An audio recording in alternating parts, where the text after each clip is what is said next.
Now, so I'm going to go probably about half an hour, 35 minutes, step-by-step guide to the application process. And we also have Eamon Donlan from Smart Balbriggan. He's going to give us 10, 15 minutes of his time at the end. He's a successful applicant, so they were awarded, Fingal County Council were awarded funding for their investment concept under the fifth call, the last call last year. So Eamon's kindly giving us some of his time today to talk to you about his experience and their experience on the actual application. We will have session then for questions and answers. If we don't get around to all of the questions, we will excuse me, endeavour to answer all of the questions today in person, but if we don't, if we run out of time, we will answer them via email following the session. Just for your information, the session is recorded and this will be made public, this recording.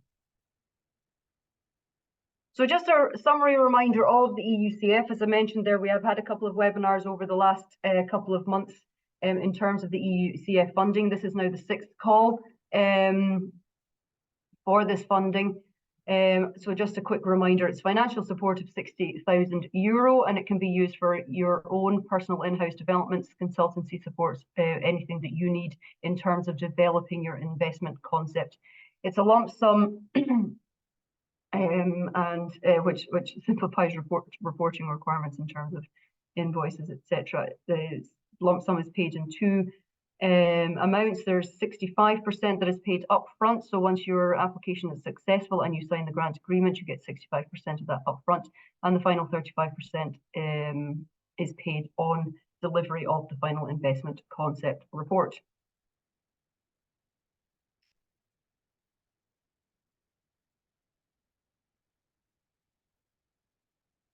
There now, I'm just getting a bit lost with people still joining, so apologies for that. So yeah, so just a reminder on the investment concept. So what is the investment concept? So the investment concepts are pre-feasibility studies. They include the identification of the potential project pipeline, market barrier analysis, local stakeholder analysis, legal analysis, etc. So any gaps or barriers in terms of you delivering your energy efficiency or renewable projects. It's there to help you identify the barriers, and also in terms of putting together that financial report or that investment concept for financial investment institutes. Okay, so again, we talked previously about us we can be quite technical in engineering, and banks and investment institutes need that financial language. So that is, it's not money, and again, just a reminder, it's not capital money towards your project. It's specifically for the development of the investment concept.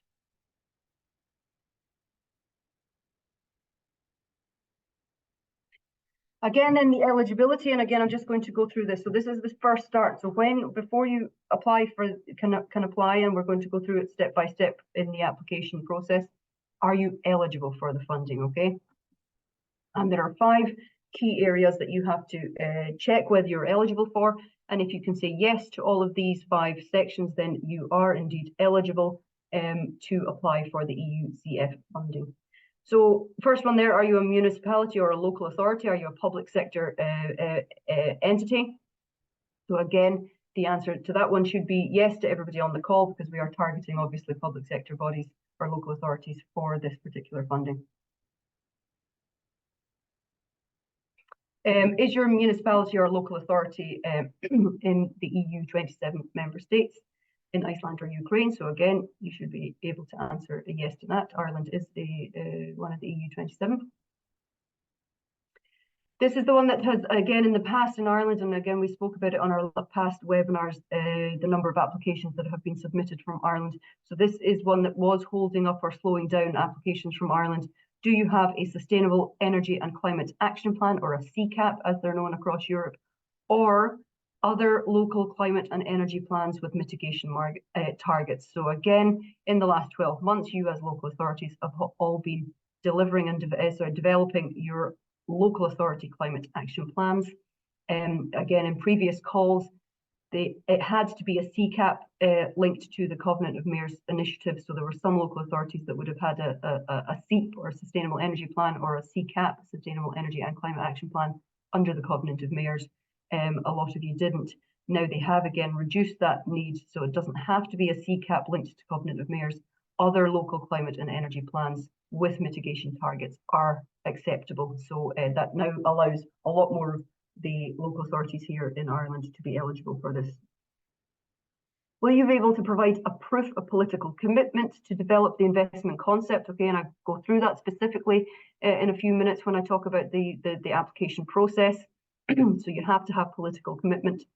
And do you commit to the EUCF monitoring period of 2 years? So again, that's just a tick box that if you are successful, if you get the investment concept report completed, then the EUCF can monitor and just see how you're getting on in terms of the delivery of the project following the IC report. So if you are happy with a yes for all of these 5 areas, then you are eligible to apply for funding for the EUCF under the EUCF. So again, that was just a quick summary. The last couple of webinars we've had have been a full hour on kind of the much more detail of the specific EUCF funding and the eligibility. So that was just a quick reminder. Today, we are specifically here to talk about the application process. So the application form is all completed online. Okay, I do suggest that you complete offline on a Word document and then copy and paste it across. You don't have to, I'm just suggesting that. You can complete it online and save as you go along. So it's not that you have to complete it all in one go. There are sections that you can save as you go along, but it is an online application. There are 4 specific areas, and again, we're going to go through these in detail. 1, 2, 3, 4 there.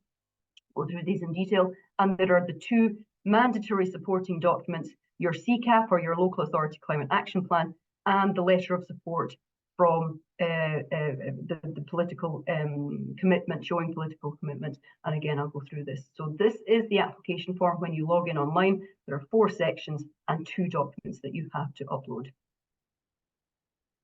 Again, and we're going to go through this in detail. We have section 1 here, which is the identification of the applicant, and this is the information that we need to put in. Again, I'll go through this in detail. Again, political commitment, proposed investment projects, and the information that you have to provide under that. And then section 4, which is the use of, or how are you going to use specifically the €60,000 of EUCF support. So what to consider when you are applying, and again, just some tips from the evaluators of past calls where they have found either mistakes or bits that are missing or lacking in terms of the applications that have been submitted. So please, at least 1 mitigation target from the CCAP or from your local authority action plan, okay, must be indicated. The reason that they are asking you for your CCAP or for your local authority climate action plan is that this particular funding mechanism is there to support you in delivery of that local authority climate action plan. So if we're submitting our CCAP or our local authority climate action plan and then looking for funding for something that isn't actually included in that action plan, then that is not eligible. It's not going to score. Again, I will go through it in detail when we go through the step-by-step application, is to make sure that we're signposting what is in the local authority climate action plan against your application. We want to make it as easy as possible for the evaluators.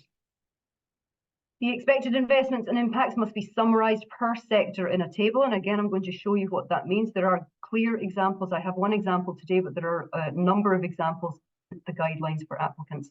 So again, there are very, very clear guideline documents available for the EUCF. I'm summarising them for you today. I'm pointing out bits that I feel are key.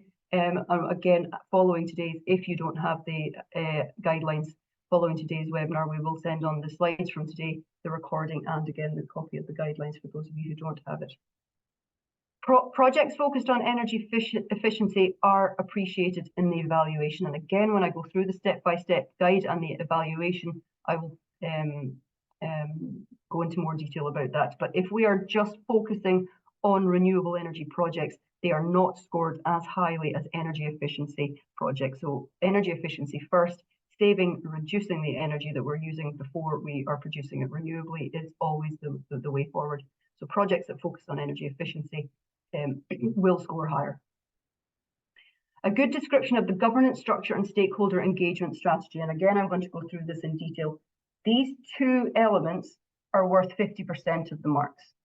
So looking at your governance structure and looking at your stakeholder engagement strategy are worth 50% of the marks on the application. There are 2 questions out of however many questions that address this, but they are worth 50%. And again, I will highlight those later on this morning.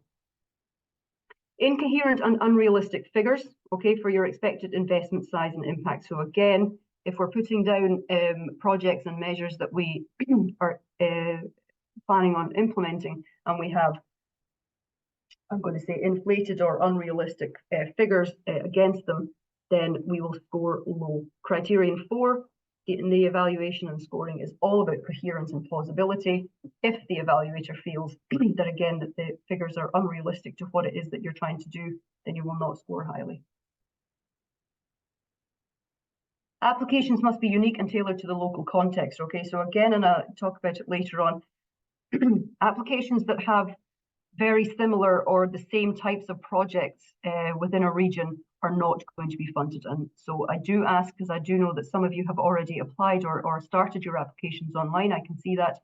I do please ask anybody who is thinking of submitting an application, please do contact me, because I do want to coordinate applications. What happens is if we have 2 applications for very similar, the same type of projects, both applications will actually not be considered. Okay, so we do want to try to coordinate applications that are coming in from Ireland.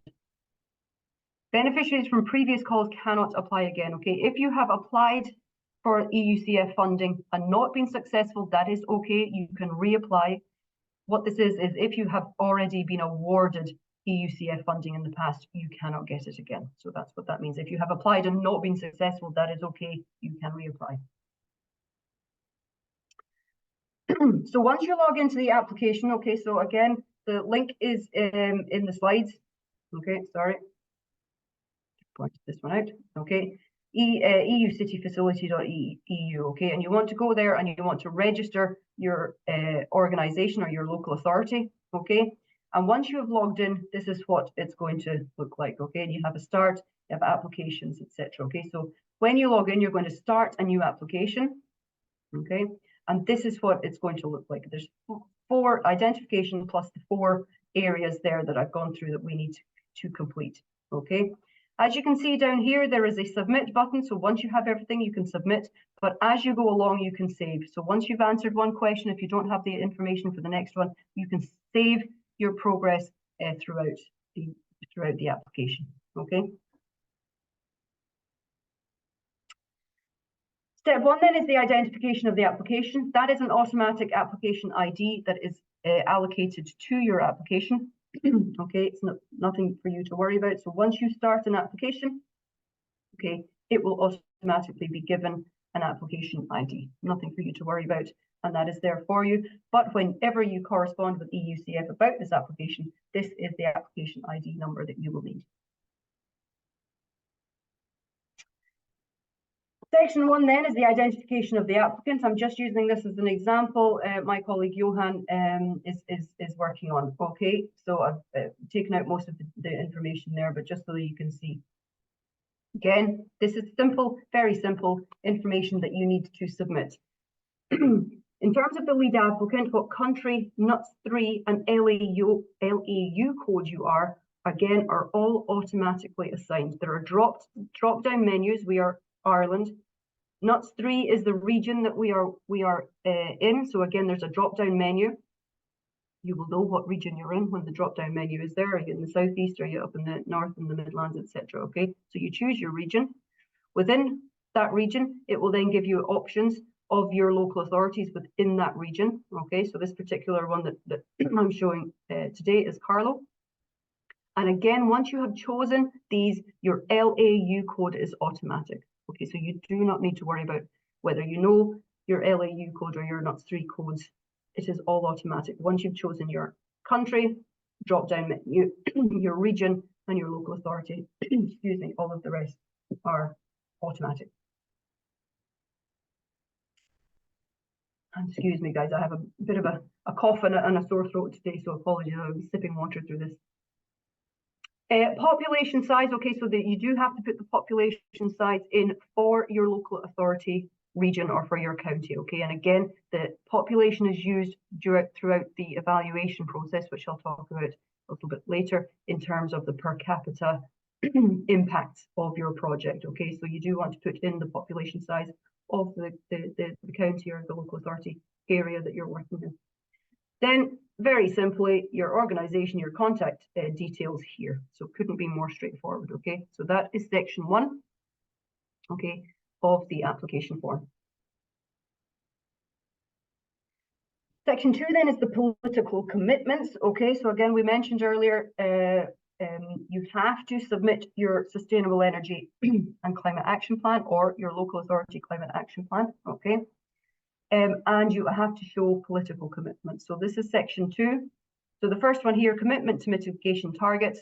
Very simply, click or drag, upload your local authority climate action plan or your CCAP, whichever plan it is that you that you are working from. Okay, so click and choose or upload the file here. Okay. Then it just asks for a brief description of the plan. So what is the title of the plan? Most importantly, what is the time period covered by the plan? So again, I'm going to guess or generalize that a lot of you will be using your local authority climate action plans 2024 to 2029, for example. But again, you will know, okay? The URL or the website, okay, so you do have to put in a link to where it can be found online. And then a brief description of the plan, okay? Not much detail, just put in the details of the plan in relation to your energy and carbon saves that are identified, etc. Okay, and put a link into it. So what we want to do is, and again here, we want to signpost everything for the evaluators. Okay, and again, as I go through the application form, I'll talk about the evaluation process as well. But we want to make it as easy as possible for the evaluators to find what it is that we're talking about. So we've put in our local authority climate action plan, and now what they want to tell us is we'll summarize that. What are your target energy savings, your target renewable energy production, your target greenhouse gas emissions, okay? What are the units? Are they megawatt hours, gigawatt hours? Is it tons of carbons, kilograms of carbon, etc. So again, make sure our units are here. What is the target year? And again, page number. So what page number in our local authority climate action plan or our CCAP are we linking this to? So where in the plan have we outlined what our target savings are? And be very, very clear again, signposting for the evaluator, because they will go into the plan and they will look at it. And if we have, for example, put 100 tons of carbon greenhouse gas emission reduction here, they want to see, well, where in the plan does it say that? Okay, so make sure that we have our page numbers here. Other targets are in relation to, again, you don't have to put in other targets, but if you have them and if you know them, you can put them in here. Other targets such as, for example, number of jobs that might be created, reduction in air pollution or other such things. So if there's other targets that are identified within the plan, then you can also put them in. But mostly what they're looking for is our energy savings, renewable energy production, and greenhouse gas emissions. The next step then in the political commitment is, as I said, to get the letter of political commitment. There is a template here. So again, when you are online, you can click on this template link and it will give you a template letter. What you have to do then is just fill it out, print it out on your headed paper, and get the chief exec or the Keirloch or whoever it is who is signing that political commitment to sign the letter. Again, you have to upload it. So this is the section 2, where you have to upload the 2 mandatory documents. Your local authority climate action plan or your CCAP has to be uploaded here, and the letter showing political commitment has to be uploaded here. So this is section 2. Okay, as I said, this is just a letter, and there is a template letter there for you to use if you don't have anything else. Section 3 then is the declaration. Okay, so all we have to do here is tick this. So I confirm that the applicant or the local authority have not yet benefited from EUCF support. Okay, so basically I'm saying, no, I haven't received any EUCF funding before. Okay, so that's just a declaration. So that is section 2. Okay, so now we've gone through section 1, very simple. Section 2, also very simple now that you've got your local authority and climate action plans, and use the template here for the letter of showing political commitment. Section 3 now is the proposed investment. So this is the bit that's actually about your specific project. Okay, so give it a name. Okay, what I'm going to say is the name or the title should describe in some way the focus of where the investment concept is going to be. Don't give it a generic name, for example, Local Authority Investment Plan 2024 to 2029. That's not telling the EUCF evaluators anything about your project. Okay, so be quite specific on what it is your actual project, what area are you actually focusing on for this particular investment concept. Give the project description and objectives. Okay, so and again in this section, section 3, most of the boxes we have a 1500 word character that includes spaces. Okay, so my suggestion to go into Word, because what this will do is this will allow you to keep writing, and then you'll hit save and you'll lose some of your text. What I do suggest is write it in Word, check your characters, including the spaces, and copy and paste it in. Okay, so you get 1500 excuse me, 1500 characters. Okay. Again, what we want to do is we want to link this to the CCAP. Okay, so mention the exact measures and the targets that are outlined in your project, or sorry, in your CCAP or your local authority climate action plan. Okay, so again, signpost it as outlined in our local authority climate action plan. One of our main objectives, as outlined on page 50, whatever. Okay, so do signpost it for the evaluator. You want to make it as easy as possible. So this is a brief project description with the objectives. Okay. Section 3 then, 3.3 is the implementation period. Okay, this is the implementation period or proposed implementation, estimated implementation period for the actual project. This isn't for the IC report. Okay. You get 12 months on signing the agreement to develop the investment concept. Once that investment concept is complete and you actually start the project, how long is it going to take to deliver the project? So that's what this implementation period is asking for. Is it going to be a 12-month project? Is it going to be a 3-year project or 36 months? It's asking it for you for the length in months. So is it 36 months, 48 months? Is it a 5-year project, 60 months, etc.? So again, it's just indicating how long after the investment project has been successful, the investment concept has been complete and you have funding, how long is it going to take for the project to actually be delivered? Section 3.4 then is the main investment sector targeted. Okay. Please indicate the main sector targeted by the proposed investment project. I'm not going to go into detail there. Again, on the website, there are EUCF guidelines. Okay, within the guidelines, there is a clear definition for what each of these sectors mean. I think they're fairly straightforward. Are you doing a public lighting project? Are you doing a public buildings? Okay, this includes social and public social housing. Okay, so any of the public buildings, is it a district heating project, etc. So I think they're fairly straightforward, but if you are unsure, there are clear definitions in the guidelines as to what each of these sectors means. You can select one sector only, okay? So select the sector that is relevant to the largest amount of savings that you are targeting within the project. Section 3.5 now, and I have this highlighted red, okay? Under evaluation criteria 2, this is worth 5 marks. I'll go through it a little bit later on. The total marks is 20 marks. So this one question is worth 25% of the application. So it's 5 marks are available for this. This is the governance structure, okay? The governance structure is outline your internal organization structure for developing the investment concept, okay?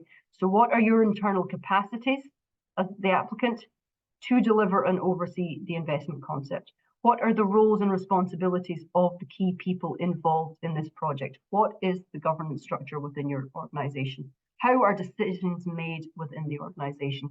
Okay, so you want to outline all of these things in terms of the governance within your local authority or within your organisation. If further external support is required, then you also need to outline that. Okay, and again, I'm going to suggest that the majority of you will require some kind of external support in terms of specialists and experts in terms of developing your investment concept. Okay, so again, how are those external supports that you're going to use going to tie in and fit in with the organizational structure?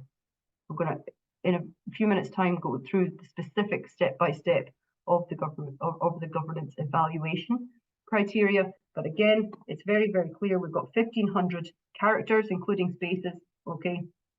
And it wants a clear identification of the roles and responsibilities of who is involved, a description of the decision-making process, okay? So what is your internal organizational structure, and whether those internal capacities are sufficient, or are you also using external experts to provide additional supports?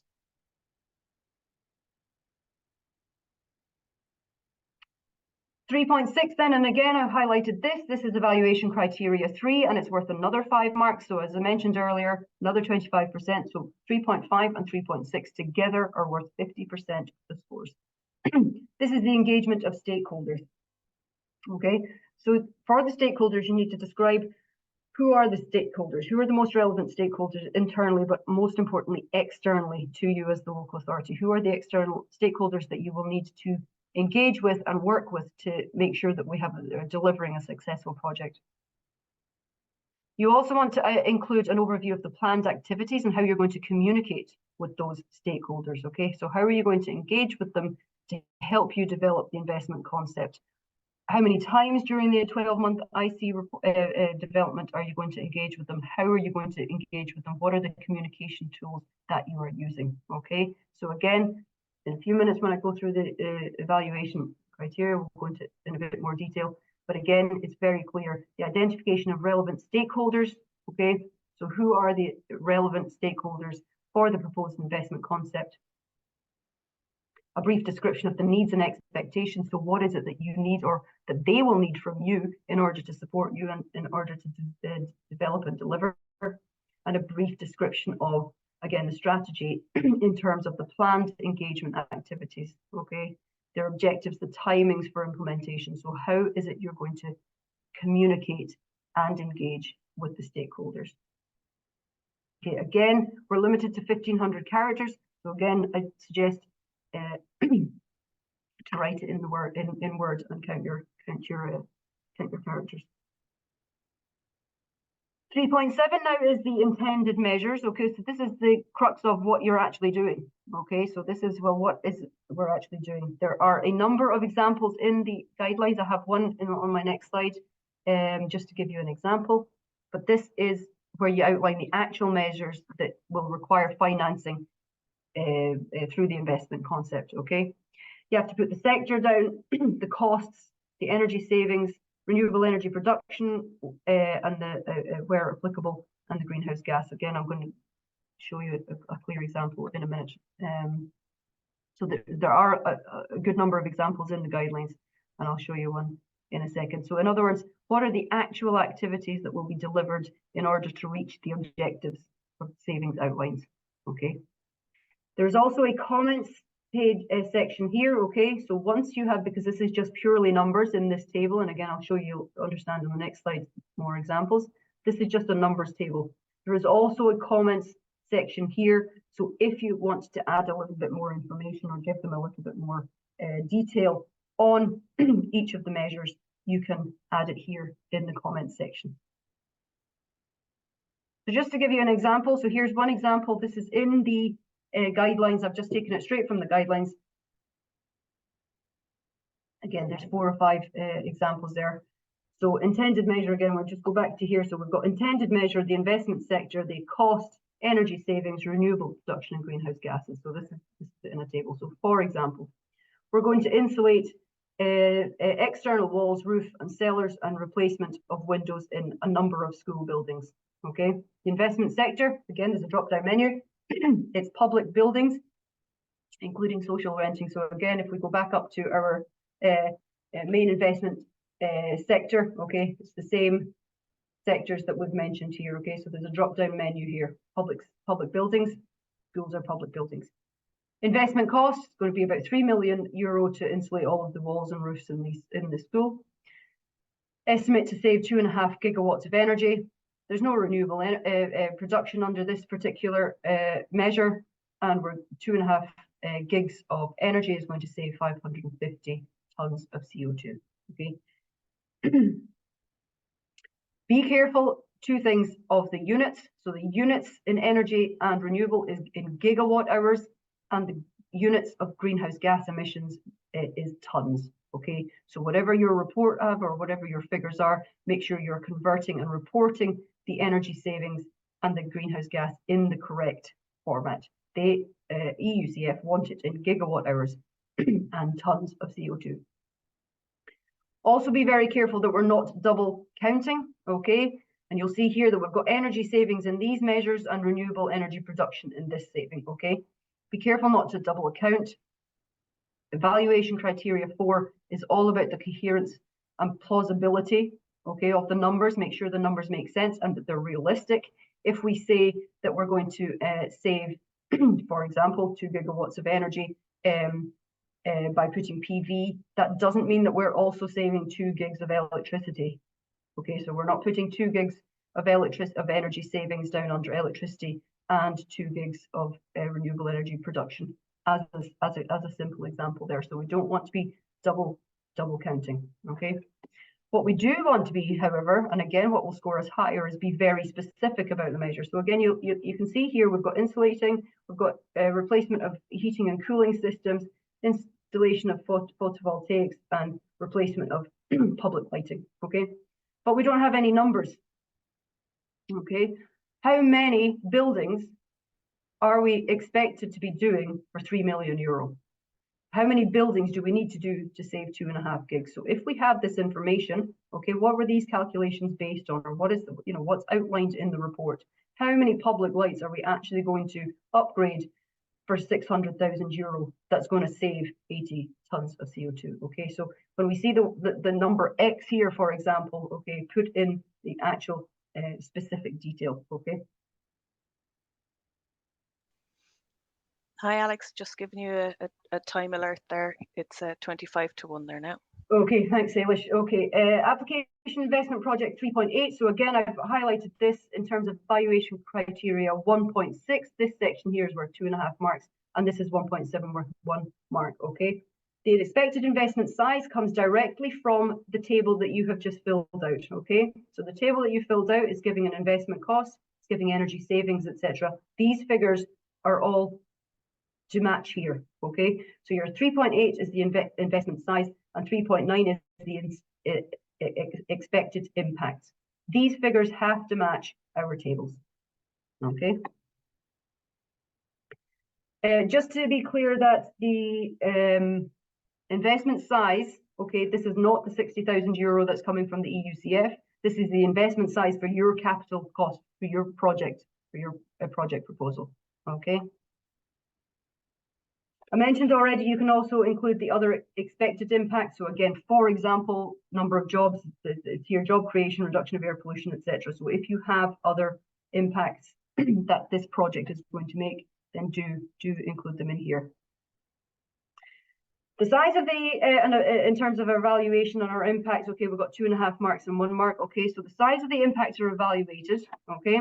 And energy efficiency is a priority. So I've mentioned that already. So investment projects that have the majority of savings in energy savings compared to renewables will score higher. Okay, so we've got 2.5 marks here.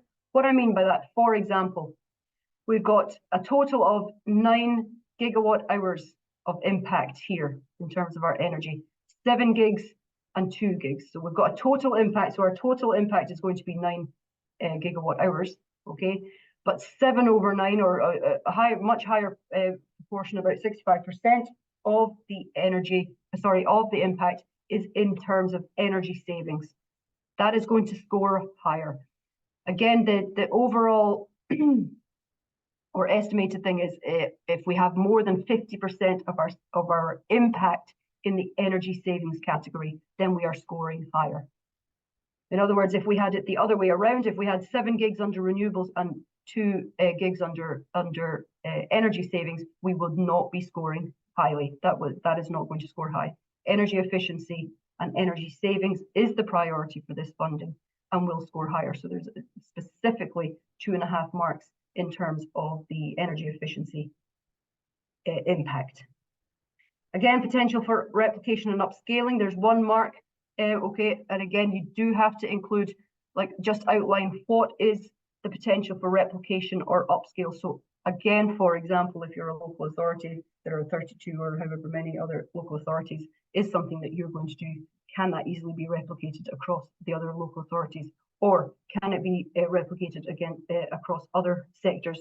Or can it be replicated if you're looking at one particular building? Can it be replicated across your other buildings, etc.? So it's all about upscaling, replication.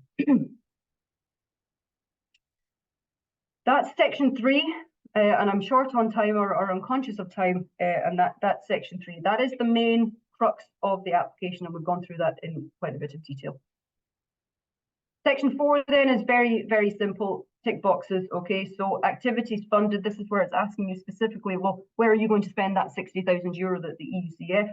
Again, this is not scored, so don't worry about it. It's only used for monitoring, and if things change, there's no big deal. But what they're basically asking you for is roughly, where is it that you need to spend? Where is the support needed that the EUCF can give you? So are you going to hire external consultants? Do you need to do more feasibility studies? Do you need to go and get legal advice, for example, for contracts, if you're looking at EPCs or whatever it is? Okay, so again, you can select a few examples there. And the last tick box here is preparation of this application. So again, there's no rights or wrongs, there's no scores here, they're just looking for the information, okay? Have you prepared the application yourself, or have you had support from an external expert? Okay, so again, there's no scores here, they're just asking you for the information. You do have to select these in order to submit the application. So that is the application process, and as I've gone through it, I've talked about the evaluation process as well, okay? The call is closing on the 15th of March, and then we get into a 2-month evaluation process. I'm going to talk a little bit about this briefly because it is linked, obviously, to what you put in the application. I've kind of talked through it and mentioned various bits of the evaluation process as we've gone through. Just to point out that the evaluators are completely separate to us as country experts in the EUCF team. It's a completely separate team. We don't know them, and they are completely separately and independently evaluated. Okay, final score is determined by the 2 evaluator scores. Okay, so there are at least 2 evaluators, excuse me, that evaluate every application, and it's the average score that you're given. Again, I've gone through in detail the ambition of the proposed investment, is worth 7 points. Section 2 is worth 5 points. Section 3 is 5 points. And section 4 is 3 points. Okay, so there's a total of 20 points on offer. You have to get a minimum of 50% in section 2, 3, and 4 to be eligible. There is no longer a 50% or minimum threshold in criteria 1. Okay, so they have recognized over the last few calls that actually some of the smaller projects are equally as valid and valuable to deliver than, let's say, the large projects that are saving loads and loads of energy, or a big renewable project. So some of the smaller projects that weren't, saving as much energy, for example, we're kind of getting knocked out at the stage 1. So they've taken away that minimum threshold in criteria 1, but you still do have to have 50% minimum score to pass evaluation in sections 2, 3, and 4. Again, in the guidelines, okay, and I've gone through the application there, I've kind of pointed out where the main points are that you need to, the main questions that you need to focus on in terms of your scoring. So again, I've mentioned here 1.6, is the investment project focused on energy efficiency measures? There's 2.5 marks there. Does the investment project demonstrate potential for replication and upscaling? There's a point here. The rest here are all based on the ambition or the expected size of the investment, and then per capita. So again, remember I mentioned that you need to put your population down, okay? And the reason for this is all of the applications are ranked across the region, not just in Ireland, but across the Northwest region, okay? And if you, the top applications will be funded until the money runs out. If we get to a stage where there's 2 or 3 applications all on the same score, fighting for the last bit of funding, what they do is it's the highest impact per capita, so per person or per population within your region that is going to score, okay? The governance, again, I mentioned that 5 marks. So again, there is very, very clear instructions here. So look at where you're getting 2.5s. I need to look at the roles and responsibilities, the decision-making process, the persons in charge, okay? What are our internal capacities and what is our need for external capacities? So you need to make sure that you're hitting all of these points. And then overall, how is it described clearly? We've got 1,500 characters, so it's not a lot, but you need to be very coherent, okay? And that's scoring you extra points. Does the governance structure seem robust and appropriate for the development of the investment concept? So again, do we have a realistic team? Do we have a good team with the capacities and capabilities? And if not, have we recognized that? And do we know who we're going to get to help us? Very same with the stakeholder engagement, very, very clear as to where our 5 marks are coming from or can come from. Again, have a look at that, answer the questions, and make sure that you've ticked all of these. Make it easy for the evaluator. The evaluator is looking at this. Where can I give 2.5 points to this application? So you make sure that you have very clearly defined and made it very, very clear for the evaluator. What is your plan? What is your communication instruments or your tools? How are you going to communicate? How many times are you going to communicate? When? What part of the process of development of the IC are you going to be engaging, etc. So it's very, very clear what they're looking for. And again, in terms of coherence and plausibility, are our figures realistic? Are we you know, pulling figures out of the air here, or are we being realistic? And is it linked to that local authority climate action plan or the CCAP that you have submitted? Signpost it. Is it clear? Is it plausible? Is it outlined in our report? Is it realistic? And we're going to score our marks here. I mentioned here, is there identical or similar content in the application form compared to other application submissions? Okay, I mentioned that at the very start. This isn't marked. There is no score here. However, if the evaluators come across 2 or 3 or more than one application that is looking at either the very same thing or very, very similar things, then both applications will be rejected. So that is the application process, step-by-step guide, and the evaluation process, just to highlight the main things that you want to look at whilst you're completing the application form. There are just over 2 weeks. It's the 15th of March, which is the deadline for this particular application call. Okay, it is quite a simple application form. It is all online, and I hope that's helped you. We're going to pass you on now, a few minutes late, but Eamon, if you want to take the floor, please. Eamon, as I said, is from Smart Balbriggan and has successfully completed the application under the last call, and he's just going to give us his experience. Thanks, Eamon.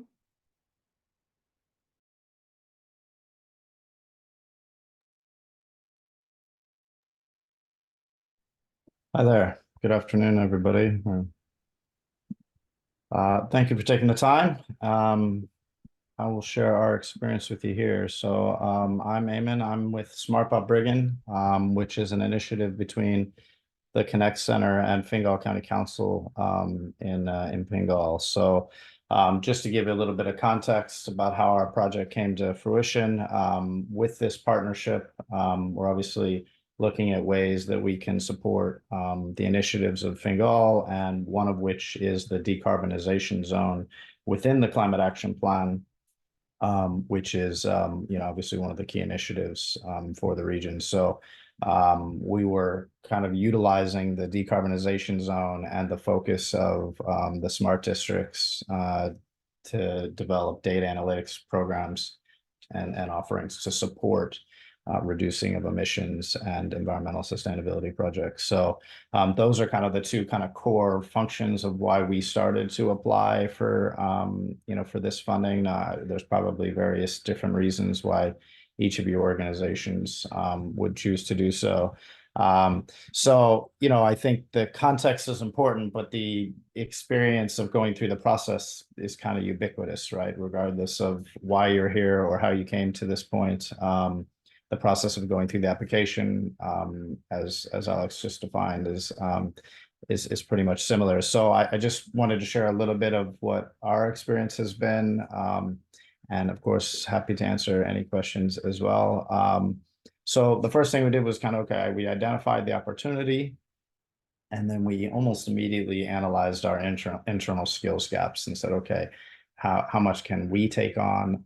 Now, we didn't have as much direct knowledge of some of the initiatives that we felt like were going to be suitable for this investment plan. So we immediately needed to bring in those external skills, both internally, and then we decided to take the kind of entire process of a EUCF and just simplify it down into language that's more, applicable for our county council, region here and other partners that we would engage. And so we chose to engage a third-party partner that had experience with applications, with the EUCF specifically, as a consultant party, and we co-authored that application together to a degree with their input.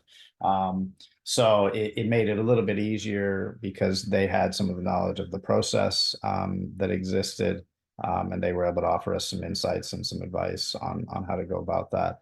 And one of the things that some of the advice in here is stuff we did, and some of it is things that we probably should have done and realized that afterwards. So we did set up weekly meetings to review our progress. I mean, these things might seem basic, but we had a shared folder of information between multiple constituents, and then we drafted the application early, end to end, just to get a sense. So if you haven't gone into the system, there might be one or two things that maybe was shown today, or that you haven't come across, just to kind of, oh, well, we really need to go find more information about that component of the application.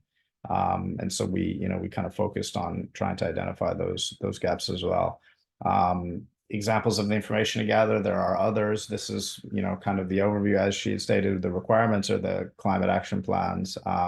We had our decarbonization zone was within that climate action plan, and it had a solid 20 pages provided by the council already. So it was quite helpful. We had active travel plans, some for the entire county, some for specific regions, which can sometimes be helpful for kind of proving that there's also local projects already underway or things that are symbiotic to the investment plan that you're developing, but you don't want to have a project that's already started, right? So it's finding that balance between what this investment plan is for. Energy reports, we use the digital strategy components as well that we had, because we were using data analytics to support the interventions on a couple of the points. And then we have rejuvenation plans at certain points in in development. So we use those as a guide for some of the things we were working on to just help us make decisions in certain regions. And infrastructure plans, if there's an EV charging plan or other plans that are applicable to, if you're looking at retrofits or something else, then the plans that are applicable to those areas. And then internal projects, of course, that are applicable. And the key one being the key stakeholders. I know it was mentioned a couple of times already today, but that is one of the, the largest challenges, along with just identifying those knowledge gaps and trying to cover those gaps. The lingo of the EUCF process can be a little bit, arduous for those that are not involved in it regularly. So the key people in the project kind of get it, but even we took a little bit of while to get our heads around, what does this investment concept mean? Which departments will require input now, and then also in the execution of an eventual, implementation plan of the investment concept.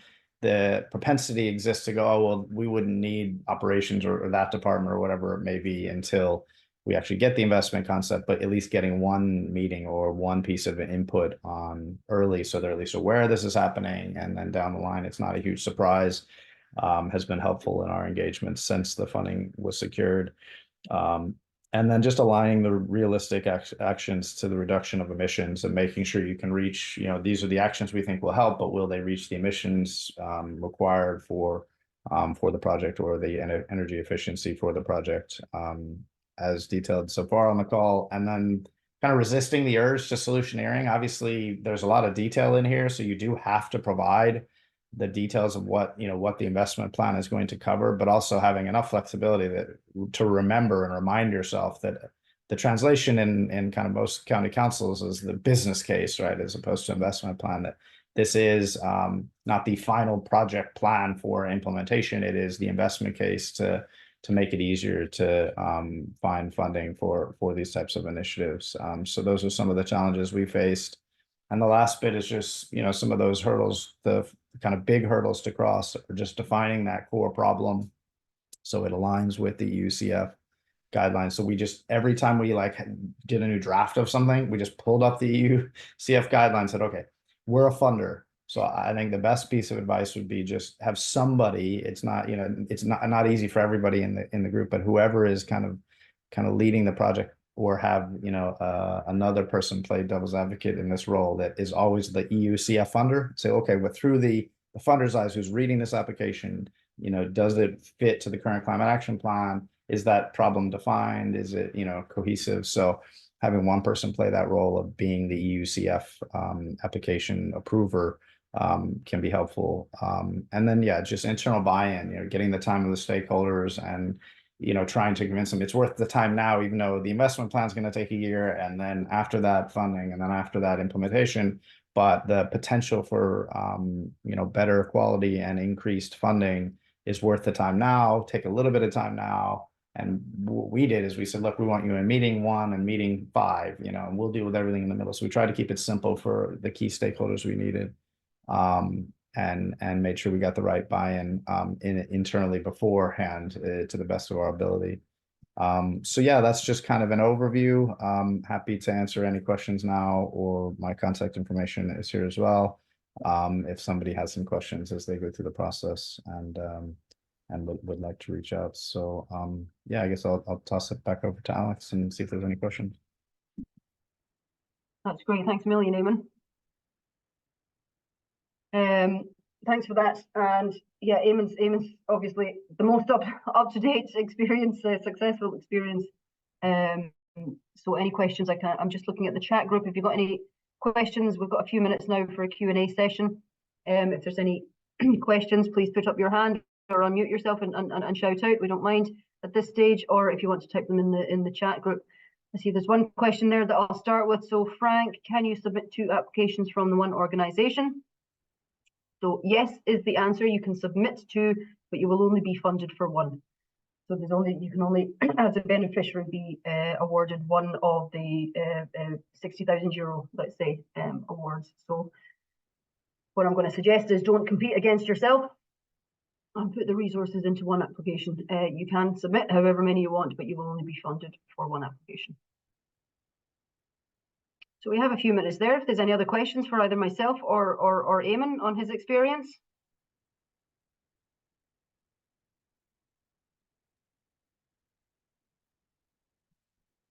No, we're very quiet today. I think we're all in shock, Alex. Is that you, Jeanette? What are you in shock for? Come on. Well, I think that was one of our challenges. It felt like information overload throughout the process. It is a lot to take in, which is why we just said the first thing we're going to do is take this process and simplify it into our own language and our own terms, because it was overwhelming to even describe it to other groups, which was one of our challenges. What are I'm going to say people most overwhelmed with or not understanding, and see if we can help.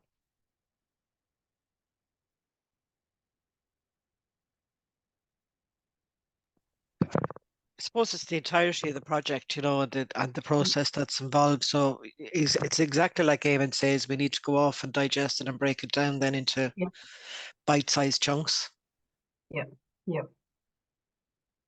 There's 2 weeks, guys, for the next call. There will be another call expected towards the end of this year. We do expect that to be the last call. So there will be a 7th call. We're expecting it around November. If you want to submit in the next 2 weeks, you do get, even if you don't past the evaluation stage, every application gets very, very good and very clear evaluation feedback. So it can be worth submitting, getting your feedback and working out, well, what are the bits you need to improve on, let's say, and get that done by November. That is something that you can think about doing. If there's any questions or queries, you can contact me directly or support ahamilton@southeastenergy.ie. Okay, so we are the country expert on this particular funding stream. So feel free to contact us if you need any supports. Okay, thank you very much, Eamon, for your time. If there's no further questions. No problem. And anybody can reach out to me as well. Like I said, we found a lot of value in engaging an external consultant that has experience with the process as well, which helped simplify for us and allowed us to do it a lot quicker. But there was more copying and pasting from the climate action plan than we felt like. At the beginning, it was overwhelming. And in reality, it was like, well, we already have these plans. Just move that plan over into the format that EUCF is looking for. So it seemed very daunting, and the beginning process was harder than the execution, if I'm honest. So. Yeah. No, that's a great tip there, even Eamon. Exactly, you've all got your, and that is one of the reasons the eligibility criteria was there. You have to have your CCAP. They've reduced that to, not reduced it, but allowed more than just the one CCAP. So your local authority climate action plans or similar plans that you have all, and I know because I've worked with a good number of you, spent the last 12 to 14 months tearing your hair out to develop. You've done the hard work, guys, and you've got these plans in place. And you've got the targets and all of the figures are there. Take the bits out, fit them into that application form. As I said, I'm here anytime. Eamon, thank you very much for the offer. Eamon will also speak to you. The consultants that Eamon used presented at our EUCF webinar, I think it was November or December, just before Christmas, we had. So again, with this, we will send around a reminder link to that recorded session so you can hear Babel and Eamon's contractors there give their information as well. So that's great. If that's everything, no more questions. Thanks very much again for joining us, and we'll speak to you again soon. Thank you.